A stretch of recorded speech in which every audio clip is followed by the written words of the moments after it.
Hey everyone, welcome back to the Pocket Sized Tales YouTube channel. If you're new here, we write and narrate a ton of our own stories.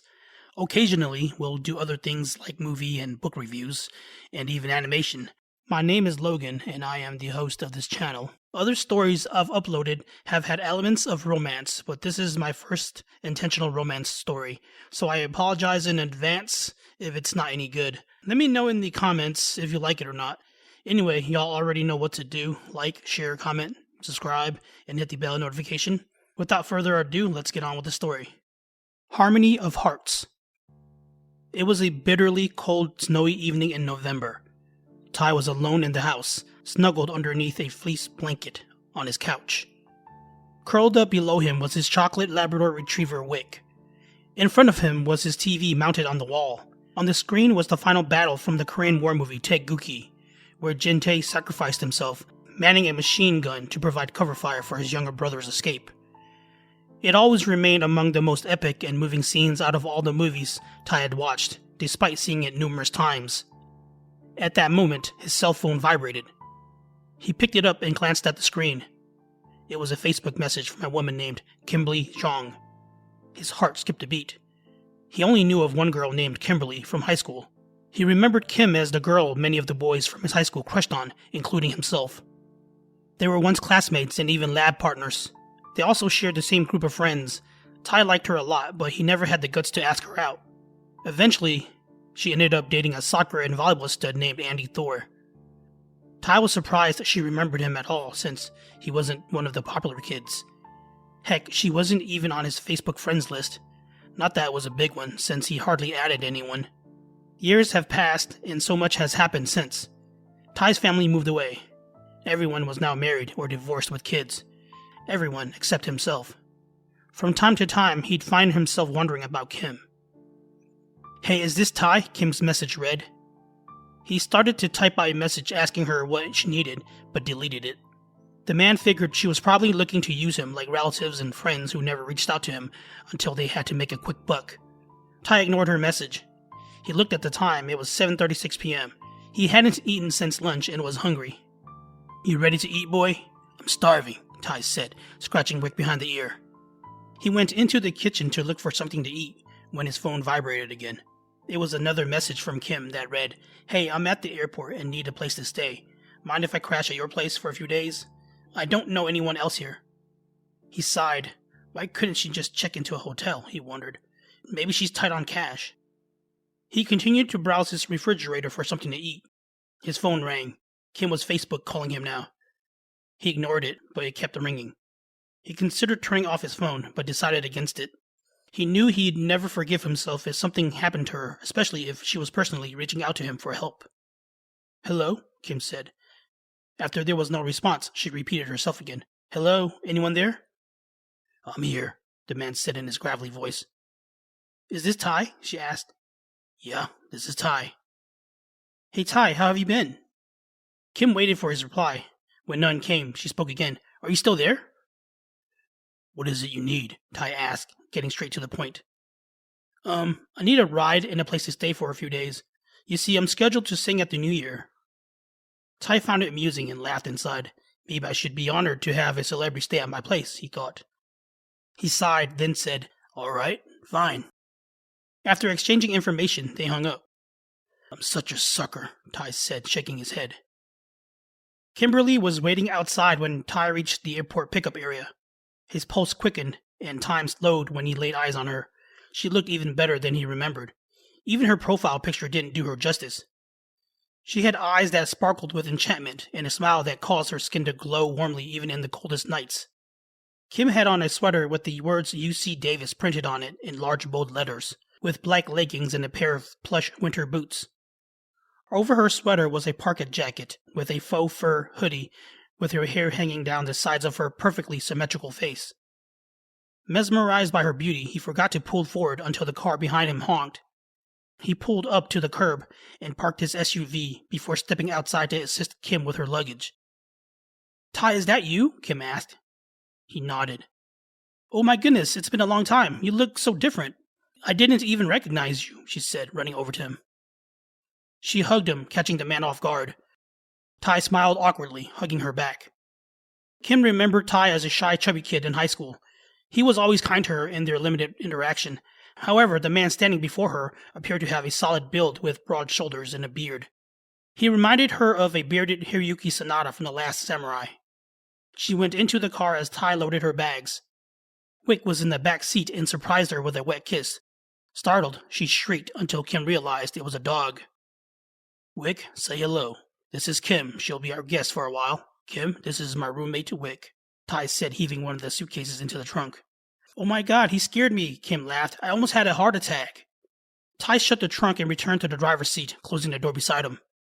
Don't worry, you ain't gonna die. At least not on my watch, Ty said.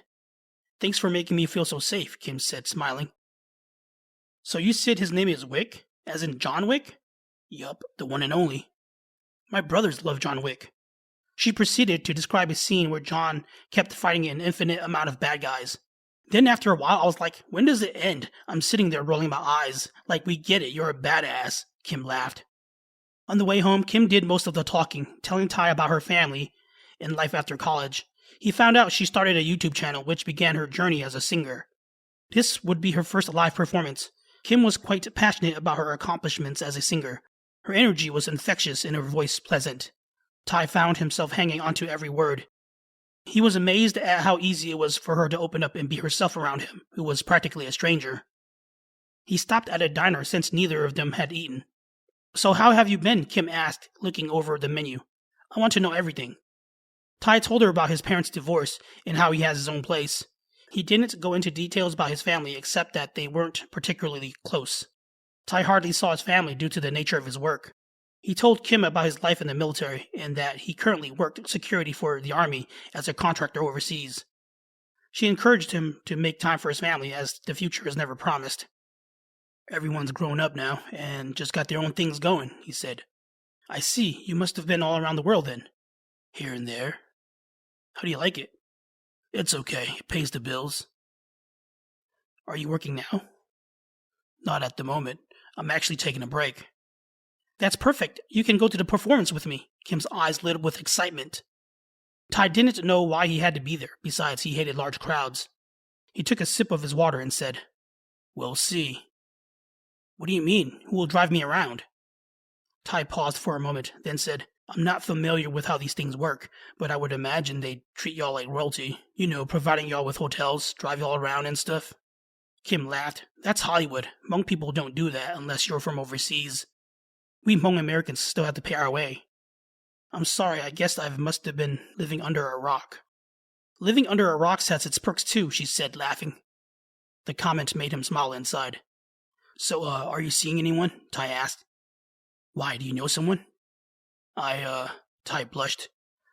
No, but seriously, it's complicated, Kim said, staring at the menu. Anyway, there are lots of Hmong people here. Should be tons of events going on all the time. Do you go to any of them? Ty shook his head. Not even the Hmong New Year? Not lately. Last time I went was in high school when we first moved here. We've got a beautiful culture. It's part of your identity, so you should embrace it. Yeah, you're probably right. I should, but our lenses of the world are very different, Ty said. Well, I don't want to force you to do anything you don't want to. The waitress came by and they put in their orders. Oh, how about this? Pretend like this is an assignment for your job. Ty raised an eyebrow. You know, think of this as your mission. It was a silly idea. Ty never knew anyone who would propose such a thing. Kim was easily becoming one of the more interesting individuals he'd ever known. Has she always been this way? He wondered. I'm sure I can manage that, Ty said. They made it home after dinner and Ty showed Kim to her room and where the bathroom was. The house was tiny. It had 2 bedrooms and a bathroom. The walls were barren without a sense of identity anywhere. There wasn't a single photo, plaque, poster, or diploma in view. So this is it. I know it ain't much, but it's a roof over my head, said Ty. Oh no, this is perfect. Again, thanks for letting me stay here. I didn't mean to intrude, but I asked around and you were the only one I knew who lived out this way, Kim said. Yeah, not a problem. Make yourself at home. If you need anything, don't hesitate to ask. With that, Ty bid her good night and went off to his room. The next morning, Kim woke up to the savory smell of frying bacon. She got out of bed and made her way to the kitchen to see Ty making breakfast. Oh wow, you really didn't have to, Kim said in her scratchy morning voice. Surprised, Tai turned around to see Kim had woken up. Even with her disheveled hair, squinty eyes, and no makeup on, the man still found her really beautiful. "Good morning. I hope you like bacon and eggs," Tai said. "That sounds perfect," Kim smiled. "All right, breakfast will be ready shortly if you want to get cleaned up." Tai already had breakfast on the dining table when Kim finished washing up. They each had a plate of eggs and bacon with a side of pancakes and orange juice. "So I've been wondering, why did you decide to come here for your debut?"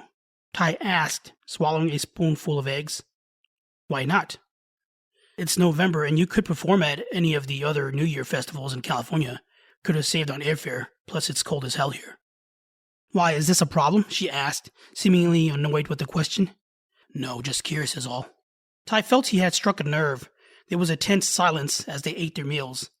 He could tell Kim wasn't in the mood to talk at the moment, but thought maybe they could talk about something else.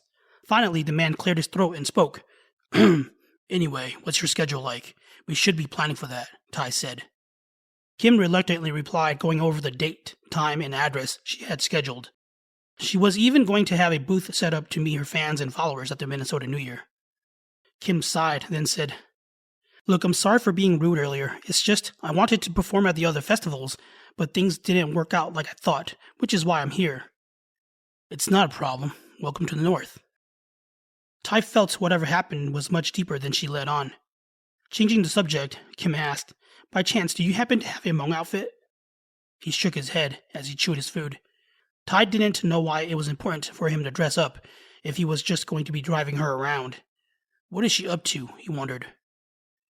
For the next couple of weeks, Tai and Kim worked together to prepare for her performance.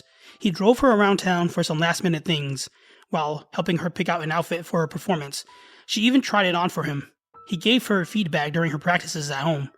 When she wasn't practicing, Tai took her out. They went to the shooting range, and she shot a gun for the first time in her life. Since Tai wasn't much of a foodie, they went to restaurants of Kim's choosing, and visited various tourist attractions. One of the stops was the Mall of America, where Kim insisted they take a picture together inside a photo booth, to which Tai reluctantly went along with. On days they didn't eat out, she cooked for them, and sometimes they cooked together. Both of them reminisced about their younger days, talked about their own dreams and futures. Throughout their experience, he didn't know what to make of it. To actually be with the woman he dreamt of for so long didn't seem real. He felt it could come to an end at any moment. He knew how he felt about Kim, but didn't know if she felt the same toward him. Though Tai looked physically different, he still had the same quiet, brooding nature Kim remembered him for. He rarely smiled. Even back then, she always found him cute, despite what others thought. Tai always had a mysterious aura about him that no one else saw, and it drew her to him. It was the reason she asked him to be her lab partner, among other things, but he never noticed her interest in him. Maybe this time it'll be different. I just hope he doesn't turn away from me when he finds out about my secret, she thought. The morning of the Minnesota Hmong New Year finally came. Tai was in his room getting ready when Kim knocked on the door. He opened it, surprising Kim with his shirtless body. She gawked at him for a moment, admiring his stocky and muscular build. Tai's body wasn't insanely ripped by any means, but he had more than enough definition due to the right amount of muscle to fat ratio. "Is that for me?" Tai asked.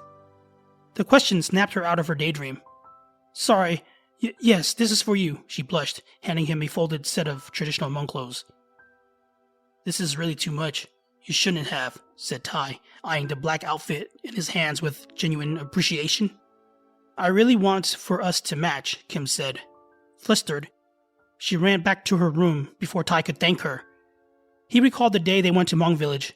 Kim had him wait in the food court while she supposedly went to the bathroom. She was gone a long time.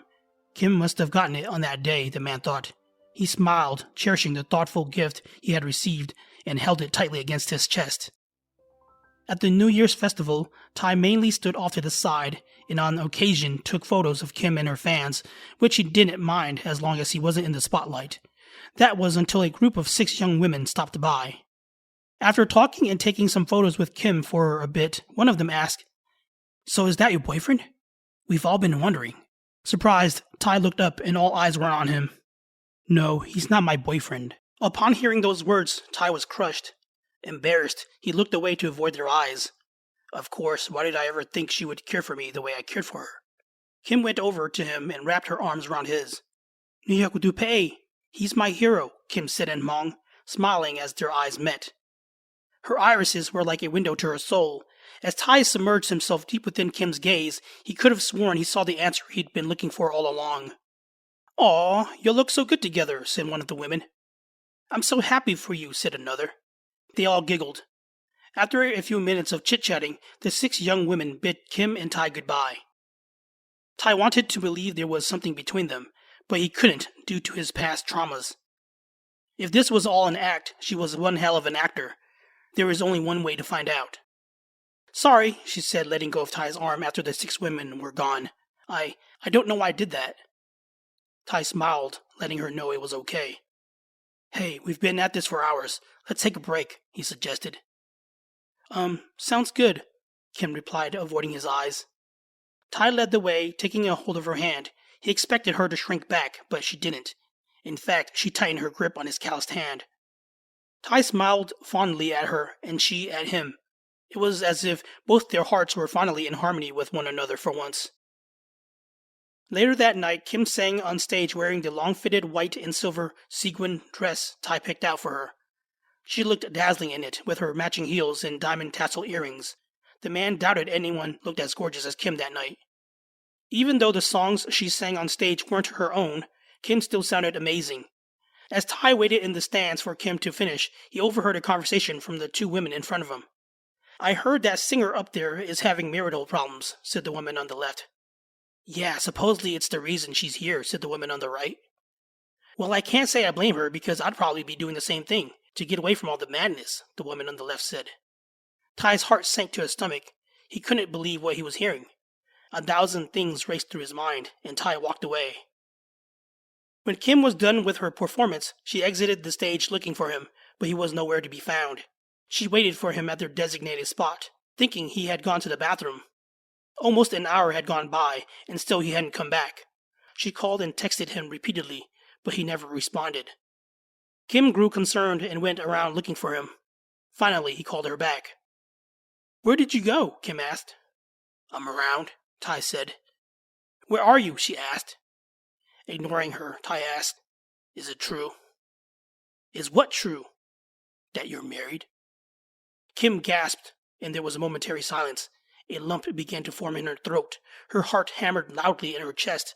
She was almost hyperventilating at that point. We need to talk. I'd feel a lot better if you were here," Kim said, her breath shuddering. There was no answer. "Hello, are you there?" Kim asked, her voice cracking as she was now in tears. "Look behind you," responded Tai. Kim turned, and there was Tai with a bouquet of roses. He pocketed his phone as he made his way to her. They embraced each other tightly like a pair of long-lost lovers reunited at last. "I'm sorry. I should have told," Kim sniffled, tears running down her face. "You know what? It doesn't even matter," Tai said, cutting her off. I've never felt this way about anyone before. I think I'm in love with you. I'm not sure what the future holds, but if this is to be our only moment together, I'm gonna hold on to it for as long as I can." In that moment, there was no right or wrong, there was only her. The crowd and the music from the party surrounded them, but as their eyes locked, the world began to recede, leaving only the pulsating rhythm of their hearts. The chatter of the crowd became a hushed murmur, and the colorful world of the party faded into the background. Their lips met in a tender kiss, transforming the room into a haven where time stood still. The world melted away, leaving behind only the purity of their love. In that sacred space, the burdens of the past evaporated, and the uncertainties of the future were forgotten. They were suspended in a timeless embrace, where their every harmonized heartbeat echoed the promise of forever.